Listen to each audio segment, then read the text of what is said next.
Welcome back again, everyone. In this lesson, we'll be talking about derivatives, how to compute derivatives, and what does it mean to take the derivative of a function.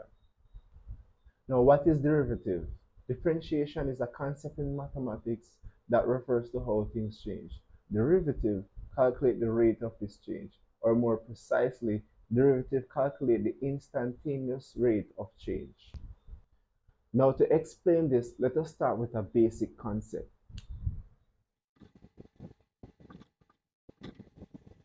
Let us use the graph of a straight line.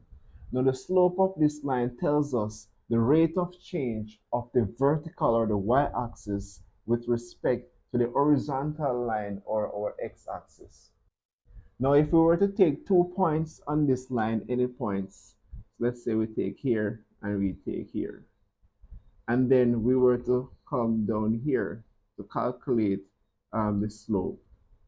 We know that right here would refer to our change in y or delta y. And here would actually be our change in x or our delta x.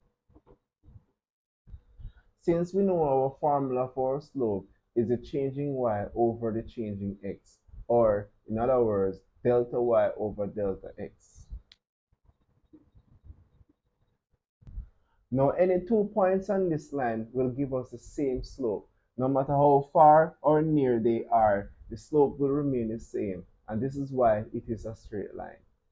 We can take this concept and apply the instantaneous rate of change to something whose rate of change is possibly constantly changing. Now let us look at this curve that has a rate of change that is constantly changing. We can take any 2 points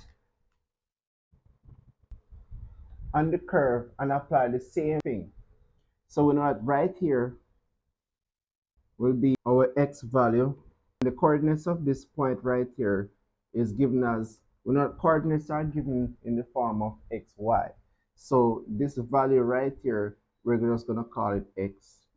And this right here would be f of x. Or in other words, f of x means that whatever value that is inputted into the function will be our output. So that will give us our y value. So technically, this is actually the same thing as our y value right here. Okay, so the next thing now, we are going to do the same thing, and we're going to come down here.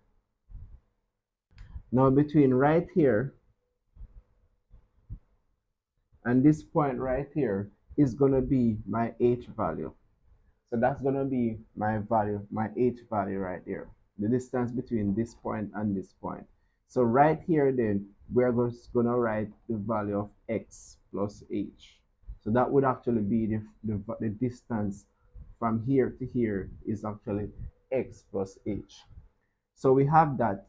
And then up here, the coordinates for this point right here on the curve is going to be similarly like this one. Is going to be, we're going to write x plus h, which represents my x-axis.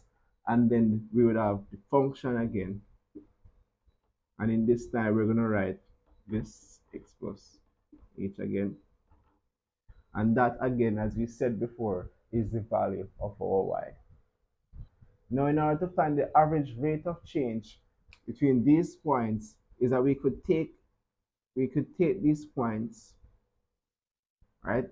And we can actually find the slope of these 2 points right here. So we know that using our formula again, changing y over the changing x, or in other words then, we have the y2 minus y1 over x2 minus x1. So in this case now we actually have x1 here and we have y1 here, and here we actually have x2 and we also have y2. So then the slope is going to give us, we represent slope by m equals, we said, y2 minus y1 over x2 minus x1, right? So if we were to write that out, we're going to actually get this.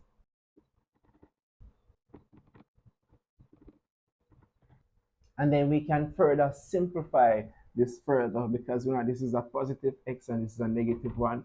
So if we look at it, these two will actually be cancelled out. So we're just left with the x right there. So all of that is gone. All right.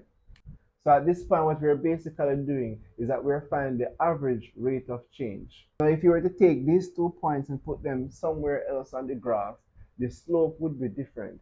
That is because the rate of change is constantly changing. Now, what we want to do is to find the instantaneous rate of change. And to do this, we can take the limit as h approaches 0.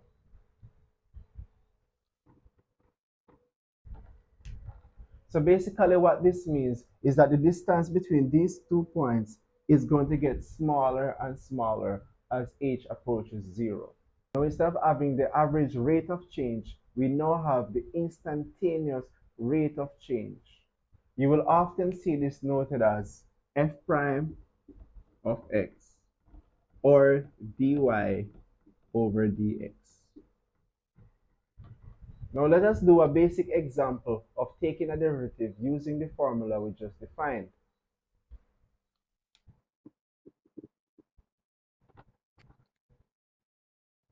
The function that we're going to take the derivative of is f of x is equal to x squared, and this is the graph of that function.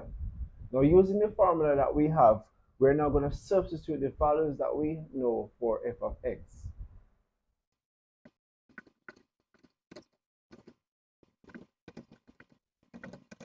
So here we have the limit as h approaches 0 of x plus h squared minus x squared over h. We can now go ahead and simplify this equation further.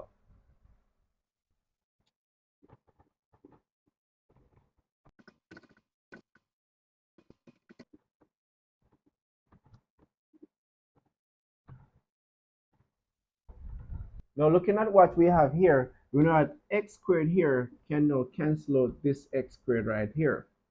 And we can now factor out this, what we have here for it. We can now factor the h's in this situation. So let us now have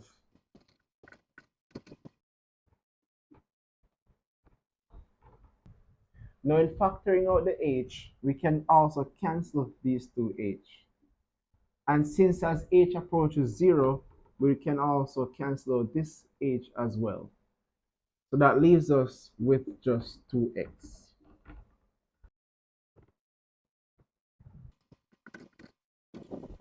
Now remember that the derivative is the formula for finding the slope of the tangent line of any point on the graph. Let's take, for example, we have the coordinates of a point 2, 4.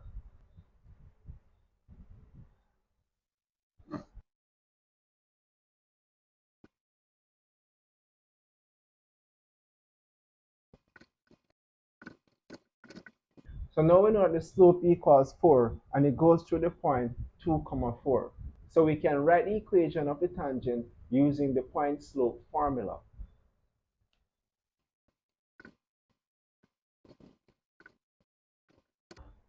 And this is the equation of the tangent line. So thanks again for tuning into my channel. I hope this was very informative. Please remember to like, share, and subscribe to my channel and stay tuned for the latest math updates.